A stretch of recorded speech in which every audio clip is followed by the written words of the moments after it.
అయితే ఉంటారో వాళ్ళ జీర్ణక్రియ అయితే ఎలా ఉంటుందో మన జీర్ణక్రియ కూడా అలాగే అవ్వడం అనేది జరుగుతుంది. మన కడుపు ఏదైతే మంచిగా ఉంటుందో, కడుపు ఎప్పుడైతే మంచిగా ఉంటుందో మనకి ఇలాంటి రోగాలు అనేది సంభవించవు.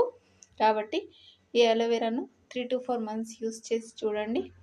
మీకు చాలా బెనిఫిట్స్ ఉంటాయి. దీనివల్ల మన ప్రేగుల్లో ఉన్న ప్రతి ఒక్క టాక్సిన్ అనేది బయటకు వెళ్ళిపోయి మనము న్యూబార్న్ బేబీగా వాళ్ళ జీర్ణక్రియ అయితే ఎలా పనిచేస్తుందో మన జీర్ణక్రియ కూడా ఆ విధంగా పనిచేయడానికి చాలా వరకు ఛాన్సెస్ ఉన్నాయి ఫ్రెండ్స్.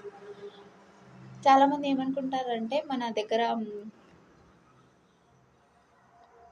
అలోవెరా అనేది ఇంట్లో పెట్టుకుంటాము, ఆ అలోవెరా వల్ల మనకి హెల్ప్ అవుతుంది అనేసి చాలామంది అనుకుంటారు. కానీ అలోవెరాలో 400 ప్రజాతులు ఉంటాయి, కొన్ని విషజాతులు ఉంటాయి.